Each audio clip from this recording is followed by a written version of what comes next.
Hi, everyone, and welcome back to Pod Save the Youth. I'm your host, David Seaton, and today we'll be talking all about efforts to lower the voting age across the United States from 18 to 16. And we are so excited to be joined by our other host, Delnaz. Would you like to give a brief introduction? Sure. Hi, everyone. My name is Delnaz. I am currently in London, and I'm the co-founder of Do You Know What You Know, which is a news literacy organization. And our guest today is Jessie. Would you like to give an introduction as well? Yes. Hi, I'm Jessie. I'm from Ellicott City, Maryland. As you guys know, this is I do a lot of work in voting rights. I'm the legislative director of Howard County Voters of Tomorrow. And we recently, this legislative session, we introduced a bill with Delegate Joe Vogel, trying to lower our Board of Education of voting age to 16 to give students the autonomy to have a say in their education and give the voting rights to 16-year-olds, and I'm really happy to be on the podcast. And yeah. All right. Well, while this fight kind of seems often like it's going nowhere in the United States, we face a lot of barriers with a number of high-profile politicians, both political parties at this point, and political organizations across the country opposed to lowering the voting age, believing that young people are not mentally capable or mature enough to participate in politics. Maryland has been leading the way in the United States with a number of communities in the state taking the step to lower the voting age, as well as the nations of Austria, the UK, specifically Scotland, Brazil, and Argentina, who have lowered the voting age nationally and in local and regional elections. So this is far from something without precedent. In the US, what we saw recently is that New Jersey is also taking steps to lower the voting age, with the city of Newark lowering the voting age to 16 to allow people ages 16 and 17 to have a voice in electing their school board members. And this movement to lower the voting age in the US was started right around the Parkland school shooting, where students rose up and demanded that they have a say in the politicians and policies that were elected and enacted across their communities, specifically around climate and gun violence. So I'll give a personal story about why I joined this fight a few years ago, because this conversation is definitely personal to my work. So ever since I was 16, I've been running elections in Massachusetts as a poll worker, because in the Commonwealth, we trust young people ages 16 and 17 to be able to run elections, even though we don't allow them to cast a single vote. So I found this to be an incredible inconsistency in our democracy. But Jesse, what was the reason why you started your campaign and got into this work? Yeah, so I definitely agree with David. We're hiring poll workers at 16, yet they're out there at the polls, but they can't actually be the ones voting at the polls. But I think at first, I won't even lie, like the reason I was so intrigued by the idea of like vote 16 and being able to vote when you're 16, because I found out about the movement when I was around when I was a freshman in high school, after the overturn of Roe v. Wade. And I just remember being like very envious, and when I found out about the Vote 16 movement, I wanted to help out because I wanted to be able to vote when I was 16. I wanted to be able to have a say in the issues and have a say in which politicians I'm electing. And also because I knew so many other people who were around my age, 15, 16, 17, who felt really passionate about the issue, but they didn't really have a mechanism to to express their frustration that can be manifested into law and into policy. So I definitely saw, at first I definitely saw the Vote 16 movement as kind of um another way to get a lot of the policies I want to see um implemented, because I knew so many people like around my age were passionate about the things I'm passionate about, while older people who have these voting rights and have um the ability to vote. It's not that they necessarily disagree with me, but also they just don't exercise that power, and they're not as passionate, and they don't see the issues that young people see. And they're giving these rights, but they're not utilizing it. But I think I mean, in the status quo, and I'm sure everyone listening will understand, like there's a lot of frustrating things happening, like regardless on which side you're on, and it's scary being a young person and seeing, maybe you don't know how your rights are gonna look like come a month, which is always very frustrating and nerve-wracking. So I don't know, like for me, I don't see why we put so much trust into 16-year-olds. We let them drive, but they can't vote. Like they don't get even a say in their education. They don't and these things like they literally like lead to so many other things when you're older. And the whole argument of like maturity, I think maturity is such a multifaceted concept. And like just because one perceives you as immature, that doesn't make you necessarily like immune from the policies that are, being passed by legislators. Yeah, absolutely. There is kind of that moral approach to this issue, which is young people ought to have a say in their politicians.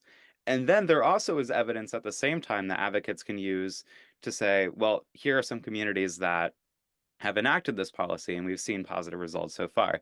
And there are also studies that show that the teenage brain is developed enough to vote. And we'll talk about that more in a minute. But I'm sure you face a lot of pushback, Jesse, in your work to lower the voting age, especially around a few things that we'll talk about here today. So the first thing I want to ask about is how do you combat the messaging that we often hear against lowering the voting age around brain development? Because this was one of the first points of opposition that I encountered in this fight. The fact that the frontal lobe of the brain, which is responsible for making mature decisions, is not fully developed by the age of 16. So I guess I'll ask, like, how did you hear about this question, and how do you respond as an advocate? Yeah, no, that was, I think, the biggest argument against the Vote 16 movement that, I heard from people older than me. And I don't think you can disagree with science, but I think the most important thing is I don't think you need to be mature or like biologically considered mature to be able to feel the effects of policy. I don't think you need to be necessarily like have a fully developed brain to know that your state is banning an abortion at like 6 weeks. I think as that's not like once again, like maturity is a multifaceted concept. Someone I perceive as mature I perceive like someone who perceives me as like mature and able to vote, like another person might not, but that doesn't make me necessarily immune from the policies being passed by people my parents elect into office. And I think another thing, and this was like an argument used in when we lowered our voting age from 21 to 18, is that I mean, and this is still a thing, like 18-year-olds, technically their brains aren't fully developed, but they can be drafted into war. So, I mean, and same thing, like 16-year-olds, like their brains aren't fully developed, but we trust them to operate and drive and yet they can't be given like the right to vote. I think it's a very like frustrating argument and it invalidates the experiences that young people go through because ultimately what a young person goes through is going to be very different than, their parents or grandparents, especially in education, which, my student group was leading the fight to lower our Board of Education voting rights to 16 because, I mean, facing budget cuts and book bans, in Maryland, that's only something a 16-year-old would be able to test, like have that perspective from like their parents at the end of the day like they're not the students. So I think it's using the argument of, oh, you don't have a fully developed brain. I think it's very invalidating to the experiences that 16 and 17-year-olds go through. Yeah, 100%. And Delnaz, I want to ask you about this too, because I know you worked with Voters of Tomorrow in Oklahoma. What kind of pushback do you receive from maybe older politicians or people in the political system who might say that young people are just not really mature enough to be in politics? And I think this kind of also manifests in the argument of kids should just be kids right now. And how do you respond to that as a voting rights activist? Right, yeah, so I actually thought of this and wrote it down as Jess was talking, but in addition to people saying, their brains aren't developed, I also get the argument that, oh, kids don't care. Like, why would we go through all this, enact a whole new law? Kids don't care about politics. They're on their phones, da da da. And every time, firstly, I don't even say anything. I just look at the person like, really? Because as Jess said, I agree with this totally. So many older people, and I don't want to generalize, I really don't, but there are a load of older people who are not only not registered to vote and, don't put the effort into voting, which that's a whole different discussion. Um, but then you look at the other side, and there's so many young people, whether they are voting age or not, who are fired up, care about all these issues. And I would say more of them are than not, because any 16-year-old, 17, 18-year-old that I talk to now, even if they're not super politically involved, I mean, they still have their opinions and they would definitely be eager to vote if they could. Um, and that's what I try to show to people who question the reasoning why I would support lowering the voting age. I would just say talk to a young person because it seems like they haven't, which I understand. If you genuinely have not spoken to a young person, you would probably think, why should they care? But if you look at the news, look at who is speaking out the most these days, you would see that's why they want to vote because they have these opinions, because the laws affect them just as much, if not more, than they affect everybody else. Yeah, absolutely.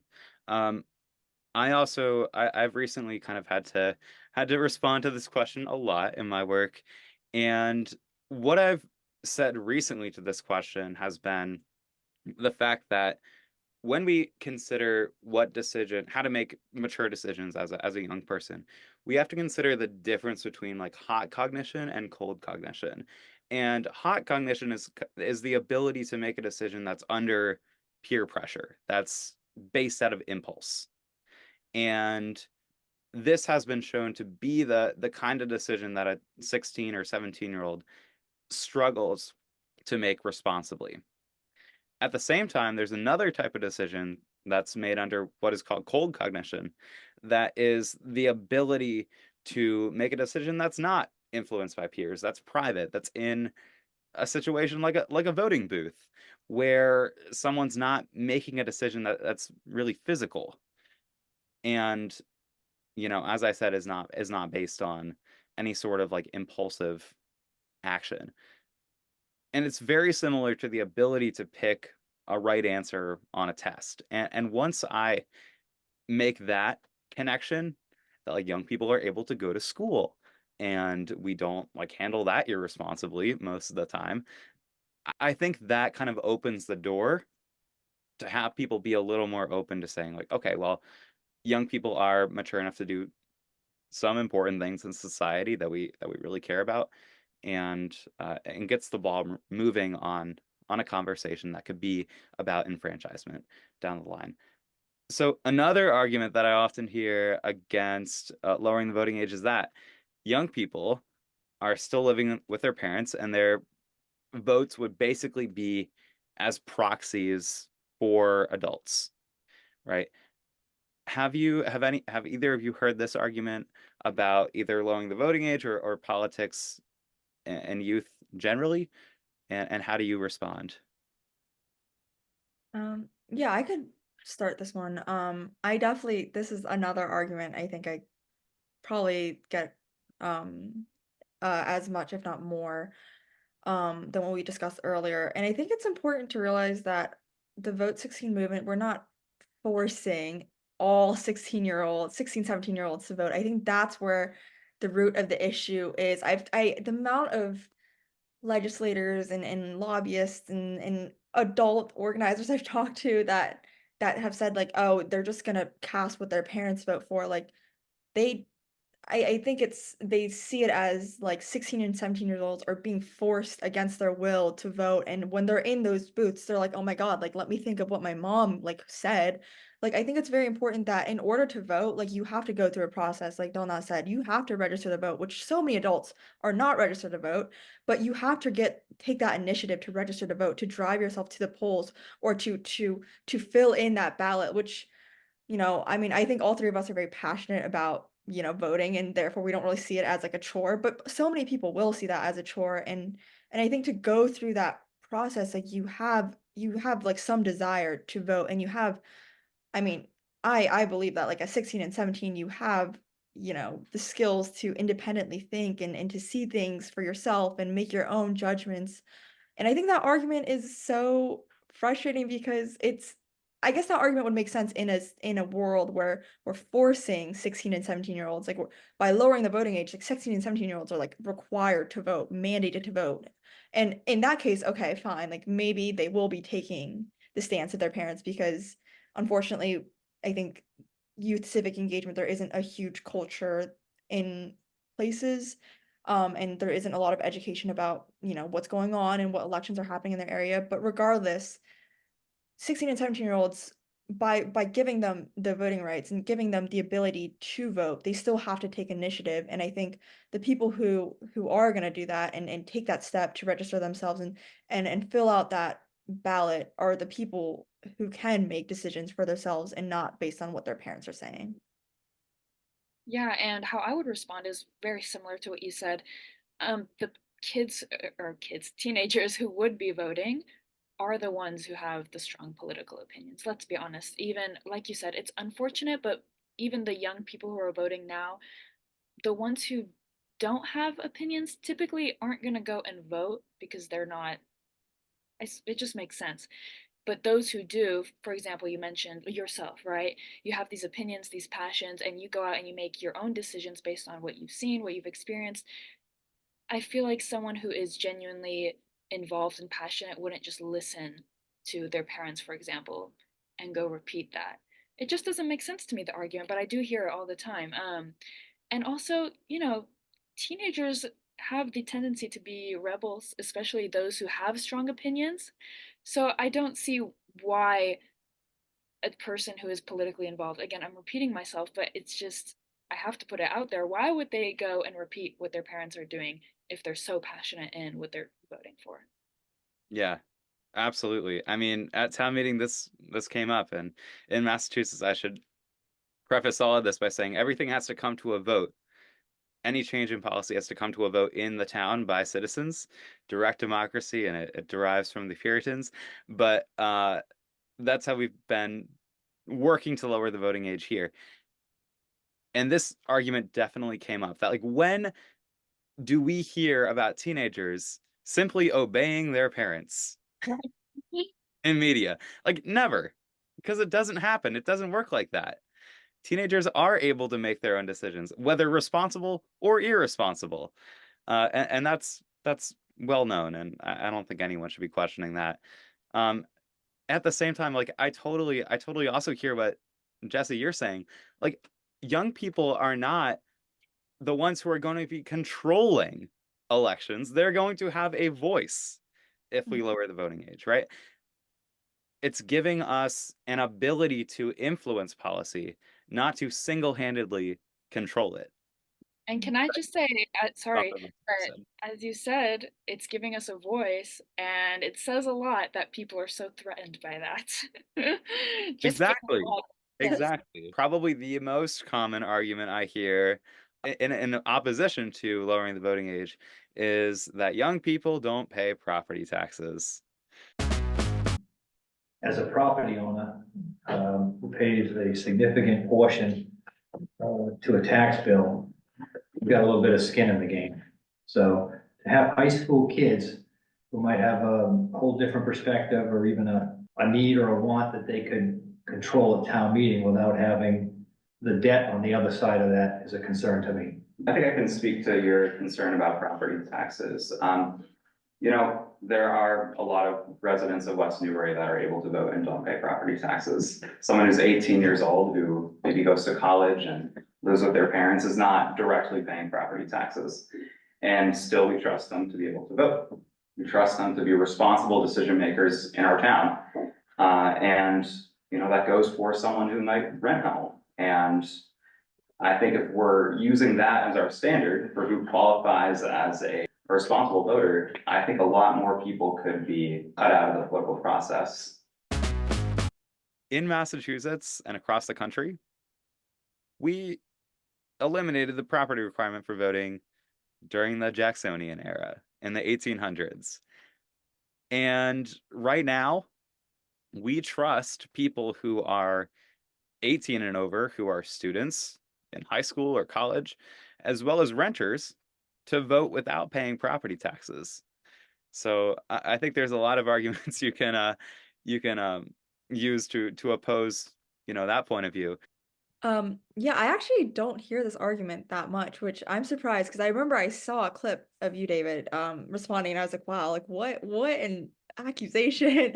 But I think once again, it's just because you don't pay property taxes, that doesn't mean you're not impacted by policy, and doesn't mean like, oh, I don't like I'm 17, like I don't pay a property tax, but that doesn't mean I can't see things. I can't see the book bans. I can't see the budget cuts happening in front of my eyes. And I think that argument can definitely be like come off as a little bit elitist because yes, like as you said, David, like there's renters out there and that like okay, they don't pay property taxes and therefore they should be stripped of the right and the privilege to vote. Like I think that's very like undemocratic and a little bit, like pretentious because I mean, there's so many people who just can't afford to like be able to buy a house, especially like where if you live in a certain area where like buying houses is not, like the market is not so good and it's not very doable and renting is their only option to be able to have a roof over their head and yet we're stripping them the right to vote because oh, they can't they they're citizens or constituents, but oh, they don't pay a property tax. Like I think that's such a like slightly pretentious argument and it's so like narrow thinking and it's so like irrelevant to kind of like what people are facing nowadays. Yeah, I would just like to say the type and amount of taxes I pay when I was 17 did not change when I turned 18. And also, yeah, I'm just sitting here trying to figure out how the argument would work when it comes to renters. I mean, like, I've rented most of my life, and when I say I mean my parents, of course, but there's so many people who rent, especially like you said, in bigger cities. Apartments are the big thing. No one like lives in a house in the middle of New York City unless you're very wealthy. Yeah, again, one of those arguments where I'm like, what? There's still a question, I would say, on whether 16 and 17-year-olds have enough life experience to contribute to the same extent as older voters.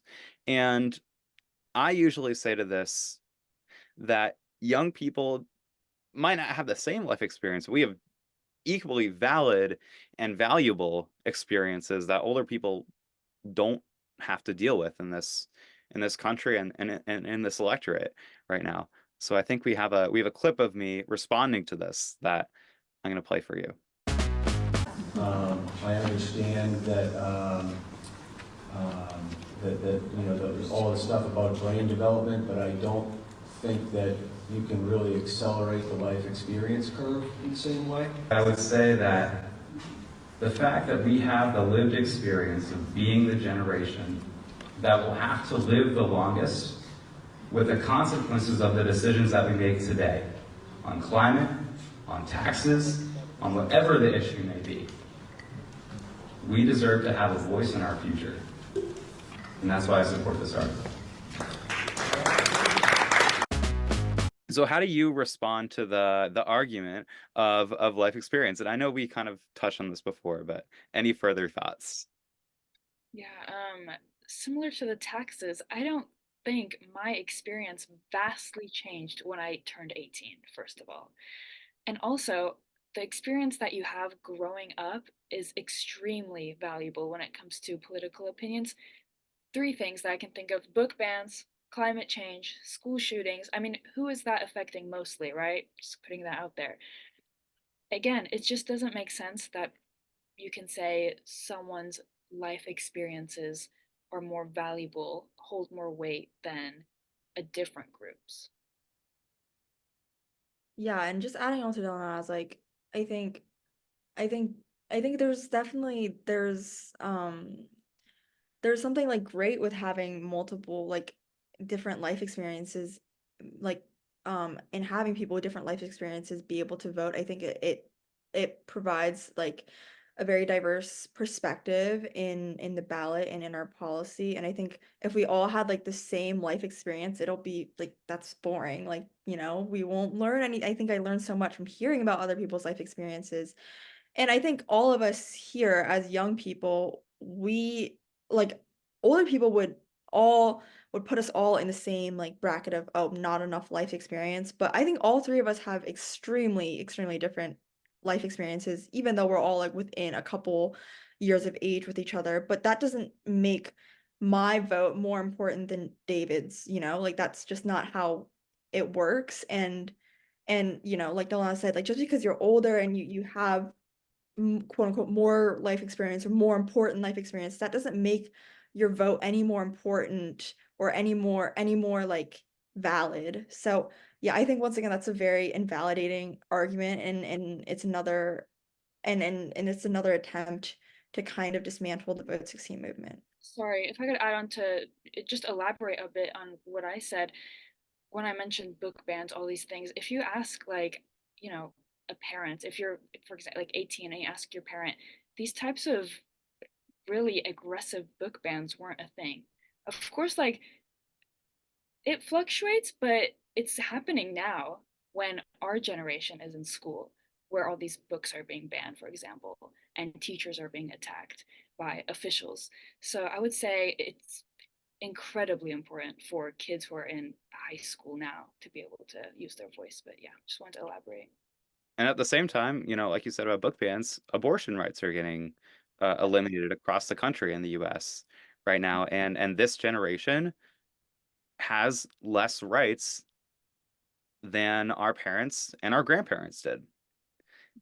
So I think that the urgency of making this shift to lowering the voting age has just increased so much in the last, 2 years and 4 years, and recently, uh, just to a tremendous extent. It's so critical that young people have a voice in in electing people and voting on policy that will actually that we as a generation will have to live with the implications of for decades to come. Whereas older voters, I don't ever say this like when I'm campaigning, but older voters are going to be piecing out soon.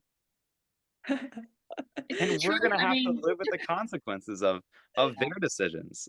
So I'm not saying we should have all the power, but I'm saying we should have a voice. we should have equal amounts. Is that too much to ask? Yeah. Yeah, and I Exactly.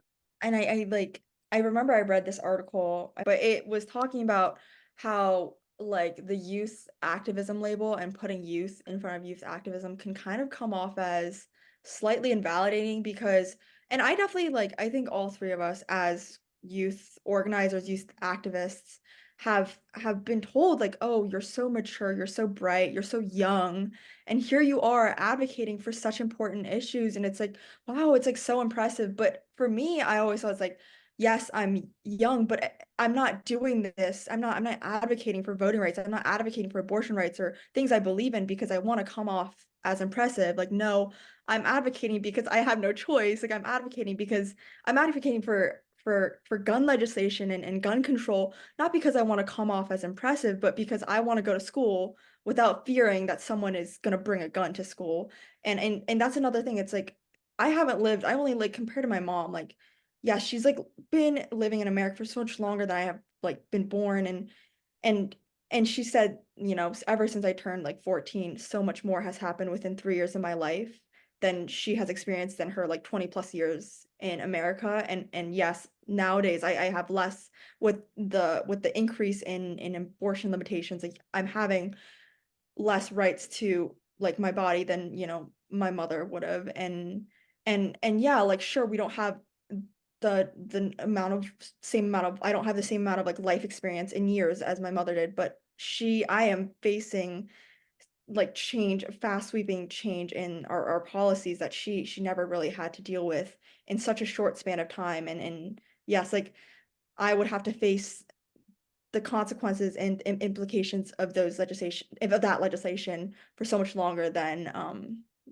older people.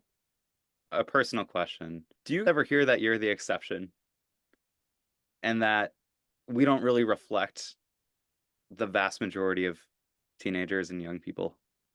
I have, and it always made me quite uncomfortable, I have to say, because I look around me and I see people who are right there with me. So I never understood how I'm the exception when the person next to me should be too, for example, right? So I don't know if everyone else's experience has been the same, but yeah. Yeah, and I think I think with that argument, I think it's also like a very uncomfortable argument because I'm, I don't know, I feel like for so many young people in spaces where they're always feeling like they're speaking up a lot more than their peers, like there's a reason to that. Like they're not sure they're like exceptions, but I feel like they're exceptions for a reason. They feel different than their peers, and that doesn't, oftentimes they're advocating for so many other people alongside them. They're not just doing it for themselves. And I think by saying, "Oh, you're the exception, no one else thinks like you," it's like, I don't know, it's like kind of putting the blame into like one person and really invalidating the feelings of so many people in their boat who might not just have, you know, the ability or the time or the, the desire to really want to speak up on a very public platform, which is okay. Yeah, and I would just like to say, just to follow up on that, just because someone isn't super vocal about something does not mean at all that an issue isn't affecting them. I don't know how anybody could think that an issue could be affecting someone to an immense amount and they're going through it by themselves. And like you said, maybe because they're going through that, they just don't have the ability or resources to be an advocate super Yeah. loudly, right? Yeah, and just like going off of that, a little bit more, a big thing is like I remember people in my county are very vocal about are like book bans and protesting against book bans and they're very, very vocal about it. But there are kids literally 20 minutes away from where I live in Maryland in a different county who are literally unable to be vocal because they will be suspended by their school, which goes to like as Delnaz says, like they are literally being affected by these book bans, but they are physically like they literally cannot have the ability to be outspoken. They can't be what people say are called the exception because they will be suspended or expelled for, you know, doing doing that and people don't have the resources and people are like literally limited from being, vocal and expressive and what people see as the exception as David said because they're not allowed and oftentimes those are the people facing the most kind of, who need to vote the most, it kind of feels like. Yeah, 100%. And at the same time, I would say for older people, just based on voter turnout numbers, it's also the exception for an older person to be politically active. You know, it's embarrassing in the US that nearly every election, uh, over half of the voting eligible population doesn't participate. But, I would say that it's probably the same for younger people, ages 16 and 17, as it is for people over the age of 18 when it comes to like the will to participate in politics. Um, but I also want to talk about the politics of this because we are a political podcast. A Hill poll showed that Democrats favored lowering the voting age compared to Republicans, who overwhelmingly opposed the practice. Maybe it's just because I'm working locally at town meetings and in local government, but I haven't really encountered many partisan barriers to lowering the voting age. I feel like it's more based on whether people have kind of faith in their neighbors, faith in democracy, faith in each other, and of course, faith in young people. But Jesse, in your work, have you encountered any uh, sense that there's more support from either political party? I know there is a bipartisan push nationally to make this happen in Congress. Yeah, so definitely it's a very, I mean, so my local chapter of voters of tomorrow that I work with, we are nonpartisan and we were really pushing that point when we were talking to legislators. But ultimately there is a trend among the legislators who were willing to speak to us and they were all Democrats and I think and you're right, Democrats are more likely to support this bill nationally or locally. And and I think there are political ramifications behind that. And I think with the I think 5 municipalities in Maryland that currently have local voting ages, Tacoma Park, Greenbelt, Hyattsville, a couple more. Um, if you look at their election patterns, they historically are very they vote very blue. Um, and I think there are political ramifications behind having Democrats be more likely to support a Vote 16 bill, in the sense that it shows that, in a way, and this isn't like necessarily true, but I think too, it can come off as like showing us, oh, Democrats are more likely to care for your future, and that could have political ramifications in national elections, even if a Vote 16 bill is being pushed like locally. Um, and I mean, just from my personal experience with advocating for our Vote 16 bill this year, it was very much that Democrats were more likely to talk to us about these bills and favor these bills. But we are definitely trying to make this a bipartisan effort, because at the end of the day, we're giving 16-year-olds, 16 and 17-year-olds the ability to vote, not because we want, a certain party to come out on top. We're giving them because we want, as David said, them to have an outlet, not them to have the control, but have an outlet to express what they're seeing in front of their eyes. Yeah. I also want to connect this to other social movements for voting rights in the past. I know, Jesse, you mentioned previously how this fight to lower the voting age right now to 16 is similar to the fight during the Vietnam War to lower the voting age from 21 to 18. Um, what kind of connections or what kind of, I guess, strategies can we take maybe from the civil rights movement or other voting rights movements across the country or the world that we can implement into this fight today to make this change? Yeah, I mean, definitely. And we talked about this a lot, and like as Delnaz said, like the three main things that also came to my mind are like gun control, book bans, like, or education cuts, and abortion rights. And yes, specifically like just like looking at like book bans and the cut in like public education funding, it's it's technically experienced by a small group of people that, if we were to lower the voting age to 16, like really only 16, 17, and like maybe some 18-year-olds can really speak on the issue. And yes, it does represent, a smaller portion of the total population of people who can vote, but that doesn't make their voice any less valid. And looking at these like other social movements where people have always argued, oh, well, it represents such a small group, so like why even bother? Like, okay, it represents a small group, therefore their voices are invalid, they can't vote because they're a small group. And I think it's a very like frustrating argument, because I mean, the first thing that comes to my mind is the issue of like mass incarceration, which disproportionately affects Black and Brown Americans. And like we don't do anything about it because it only affects them. That makes it right, and we just have to, I feel like, drawing from those social movements, in the sense that just because it affects a small group, and therefore it's too much work, like, because, oh, we can only do, it's not affecting enough people, they have to continue living in that perpetual cycle of oppression, and not being able to have that outlet.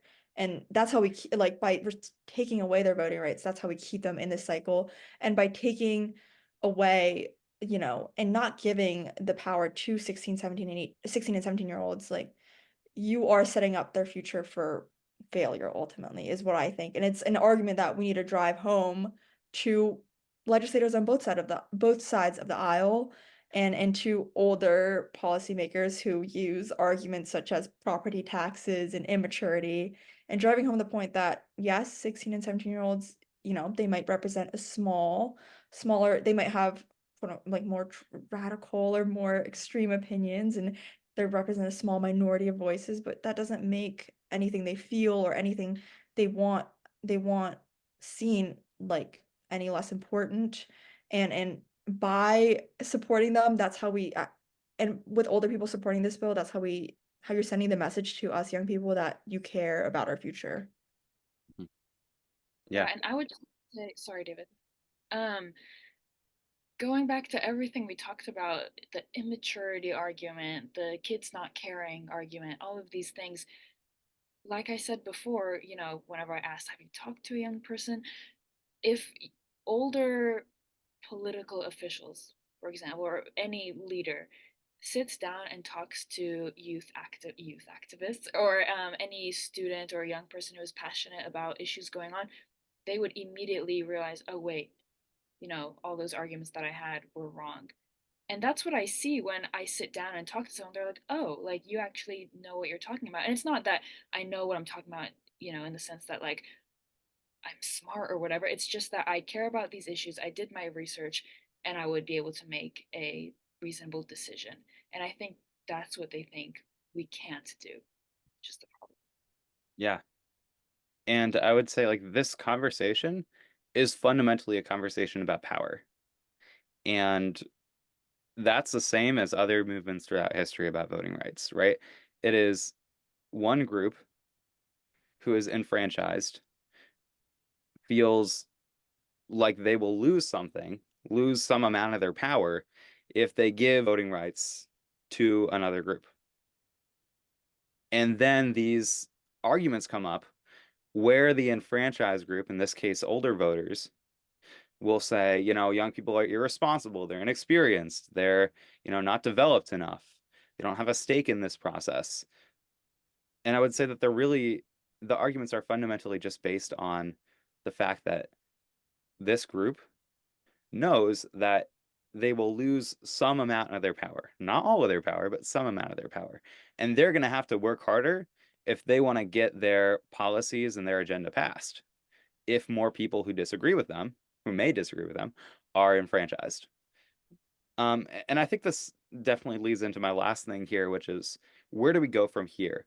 Um, I know there's a bipartisan push in Congress right now to pass a federal law that would start the process of lowering the voting age to 16 nationally. This is led by, I think, my Congressman Seth Moulton.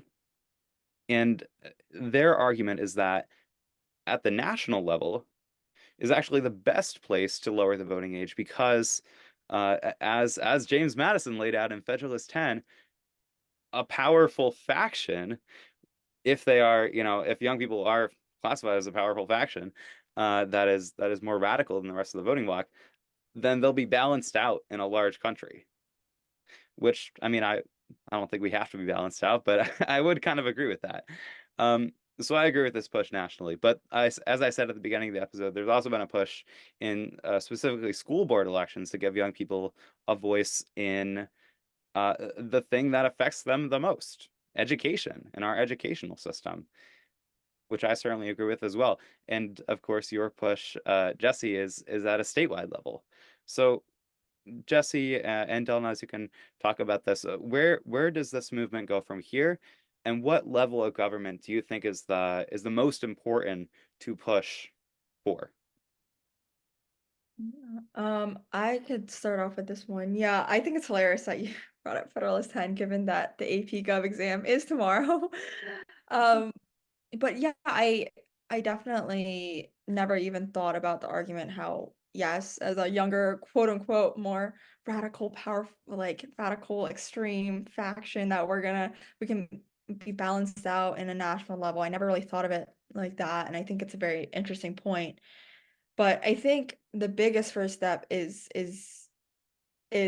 kind of like an education campaign about what Vote 16 is. I've from this legislative session and talking to so many people from parents to organizers to legislators, there is a lot of mis and disinformation about the Vote 16 movement, and some people think it's like a free for all, and it's a forcing everyone at 16 to like register and vote, or like our bill specifically was an enabling bill that provides the infrastructure for counties to lower their voting age. It isn't a mandatory bill. It's just, okay, now counties do have the option to lower it, but a lot of people were thinking, oh, you're forcing counties to like adapt this Vote 16 or lower the voting age to 16, which is like, no, that's not, that's not how it really works. And I think the biggest first step to a successful Vote 16 movement is to set the facts straight and let people know that like this isn't forcing 16 and 17-year-olds to register and go vote, and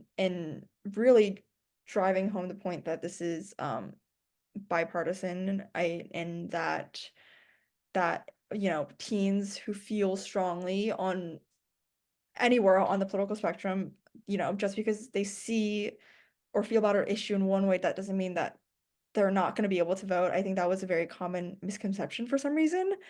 Um, but for me, what my student group definitely feels is, and I think we're definitely going to go down this route, is starting off on the education level, because it's something I feel like a lot of people can see more easily, and in seeing that by giving 16 and 17-year-olds ability to vote in their school board elections, um it's then could kind of provide like a stepping stone to um a vote 16 push in like just general elections. And that's kind of how I always saw it, but now that you brought up the point with like how national elections, it can kind of be balanced out, I'm definitely that's definitely something to look into more. Yeah, agree with what you said. And also, campaigns are very important in providing education for these types of issues. I think what would help, and I don't mean to put even more burden on young people, but I think young people educating each other on the issue, because I don't know, I guess we talk about all these issues, for example, book bans, climate change, but now that I'm thinking back, I don't sit down and talk to a friend of mine about we need to lower the voting age. It is becoming a bigger issue, but it's not a so-called hot topic everywhere just yet. And I think just making more noise about it, such as this podcast, just again, more content out there about it, is extremely important. Um, and as for at which level to start with, exactly what you said. I was thinking, I was the school board elections. I think it's almost a no-brainer to include young people in that. Um, but of course, like, yes, realistically, the stepping stone is typically what would happen. But I think in this day and age where all this stuff is happening, doing it at the national level or at all levels is vital.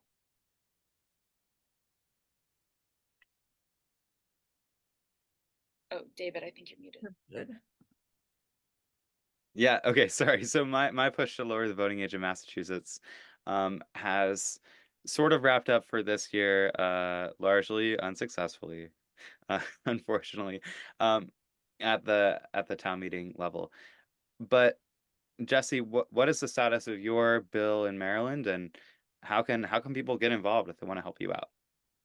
Yeah, so like David said, ours was pretty unsuccessful in the sense that it didn't make it past committee, which is okay. We got to committee at least. We got a sponsor at least. But I think um our bill would have been a constitutional amendment, and that normally takes a couple sessions to pass, and unfortunately it will take with like it's a very big election year in Maryland, and I feel like I wouldn't be surprised if other, voters had their issues on other things, and they don't really see the point of a vote 16 bill. But I think just being patient and it's going to be a grassroots movement coming from, the bottom up, and that's ultimately like through, like as Delnaz said, through, talking to your friends and through dialogue and nuanced conversation. That's how we ultimately, we lead to that change in legislation, and then we see vote 16 efforts kind of pop up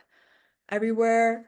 And I would say to people who want to get started is definitely there is a national like vote 16 organization, and they're trying to, expand, and given that it's an election year, it's a great time to start. And I mean, I'm open if anyone, wants to ever like reach out to me or Voters of Tomorrow, like I'm always open to talk to people about this. But I think if it's since vote 16, it isn't everywhere yet. Don't be afraid to be the first person to start it in your local town or in your state, because I think it's such a great support network. Everyone in vote 16 is always so friendly, and they love to talk to other people in Vote 16. I remember like how I met David was he like we did a summer, all three of us did the same summer program, but David he rose his hand one day during this like seminar and he talked about Vote 16 and then I like hunted him down after and I was like, I need to talk to you. And this was like a year ago and look at where we are now. So it's like everyone in Vote 16 is so friendly. So definitely reaching out and don't be afraid to be the first person because to do something like this in your town because you will have the support of other Vote 16ers around you to help. Yeah, Side and note, I'll go ahead. just wanted to say I'm your contact for Voters of Tomorrow, Oklahoma, if anyone watching has questions for me. I keep forgetting to mention it, but yeah. Woo. Yeah, and I'll say just to wrap us up here, despite all these arguments I heard throughout this process, I've never found a person who said that I shouldn't be involved, that I shouldn't be working for this cause. Even the people who vehemently disagreed with this cause, no one has ever told me, don't engage, sit down, stop talking.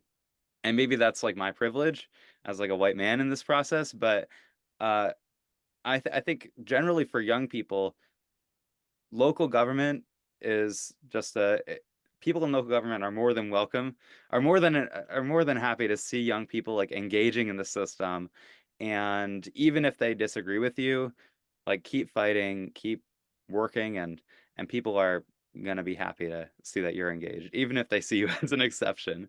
So, on that note, thank you so much for joining us here on Pod Save the Youth. I'm your host, David Seaton. We'll see you next week.